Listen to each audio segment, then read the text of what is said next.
Drama serial कभी मैं कभी तुम की आने वाली एपिसोड बहुत खतरनाक होने वाली है, क्योंकि अब इस ड्रामे में ऐसे ऐसे उधम मचने वाले हैं कि आप जानकर हैरान हो जाएंगे। तो अब क्या रुबाब सच जानने के बाद अदील के साथ क्या करने वाली है, और दूसरी तरफ शर्जीना और मुस्तफा का रिश्ता बच पाएगा या खत्म हो जाएगा, ये आज हम आपको बताएंगे। तो अगर अब तक आपने हमारा चैनल सब्सक्राइब नहीं किया तो जरूर करें। तो अब जैसे की रुबाब सारी की सारी छानबीन करवा रही है, लेकिन अगर रुबाब को पता चल भी जाए और उसके खिलाफ सबूत भी मिल जाए कि ये सब कुछ अदील ने किया है और जितना भी लॉस रुबाब को पहुंचा है उसमें अदील का हाथ था, तब भी रुबाब अदील को कुछ न कहती, क्योंकि रुबाब में एक अच्छाई जरूर है कि वो गोल्ड डिगर नहीं है, लेकिन उसको एक ऐसा ही शख्स चाहिए जो सिर्फ और सिर्फ उससे मोहब्बत करे। जहाँ अब रुबाब सच जानने के बाद भी अदील से बहुत अच्छे से पेश आती है, लेकिन अदील को शक हो जाता है और वो मंसूर साहब से कहते हैं कि मंसूर साहब, मुझे रुबाब पर पूरा शक है कि उसे कहीं न कहीं से मेरे खिलाफ सबूत मिले हैं या फिर उसके बाप ने भड़काया है। जहाँ पे मंसूर साहब अदील से कहते हैं कि तुम अपनी बीवी को बाहर लेकर जाओ, उसके साथ कोई टाइम स्पेंड करो और उसे अपनी बातों में उलझाओ, तुम्हारे लिए क्या मुश्किल काम है, तुम अपनी रुबाब को तो हैंडल कर ही सकते हो। और ये मशवरा सुनकर अदील भी इस काम पर लग जाएगा और आने वाली एपिसोड में वो रुबाब से कहेगा कि आज रात हम बाहर डिनर करने जाते हैं और आज का दिन हम दोनों एक दूसरे के साथ स्पेंड करेंगे, क्योंकि तुम इतने अरसे के बाद वापस आई हो और मैंने तुम्हें बहुत मिस किया, इसलिए आज हम सारा दिन एक दूसरे के साथ ही रहेंगे और जहाँ जहाँ तुम कहोगी वहाँ वहाँ चलेंगे। जिसके बाद रुबाब भी तैयार हो जाएगी और दोनों मिलकर बाहर चले जाएंगे। लेकिन जैसे ही रुबाब गाड़ी में बैठेगी और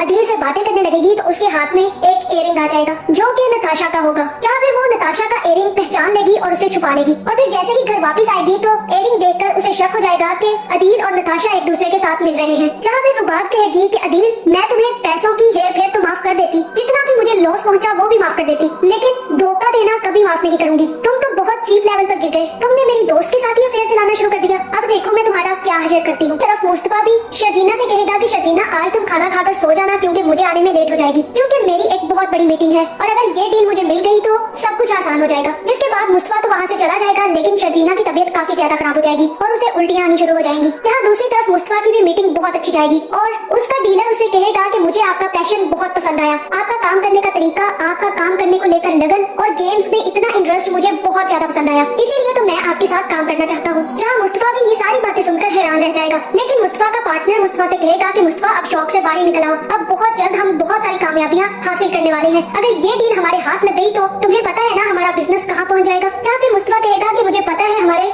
इस डील से बिजनेस को बहुत ज्यादा फायदा होगा और अब मुझे ये डील क्रैक करनी होगी, किसी न किसी तरीके से मुझे ये प्रोजेक्ट हैंडल करना होगा। लेकिन इस सब के चक्कर में वो शर्जीना को इग्नोर करता रहेगा, जहाँ शर्जीना की तबीयत काफी ज्यादा खराब रहने लगेगी। जहाँ मुझे लगता है कि दोनों को ही अंडरस्टैंड करने की जरूरत है और ये दोनों ही एक दूसरे को अंडरस्टैंड नहीं कर रहे। जहाँ शर्जीना भी मुस्तफा को ताने मारने से बाज नहीं आती और वही मुस्तफा भी अपनी भड़ास निकालने से बाज नहीं आ रहा। कहीं ना कहीं शर्जीना को भी अंडरस्टैंड करने की जरूरत है कि मुस्तफा जो कुछ भी कर रहा है और जितनी भी मेहनत कर रहा है सिर्फ उसी के लिए और उसके बच्चे के लिए ही तो कर रहा है। जहाँ दूसरी तरफ मुस्तफा को भी ये बात समझनी चाहिए कि शर्जीना अकेली एक घर में रह रहकर बोर हो जाती है, उसे कुछ ना कुछ करके शर्जीना को अपना वक्त देना चाहिए और टाइम पर घर आना चाहिए, और या फिर मुस्तफा को चाहिए कि वो शर्जीना को उसके घर भेज दे। तो आपका इस बारे में क्या ख्याल है, कमेंट करके जरूर बताएं और ऐसी वीडियोस देखने के लिए हमारे चैनल को सब्सक्राइब करना ना भूलें।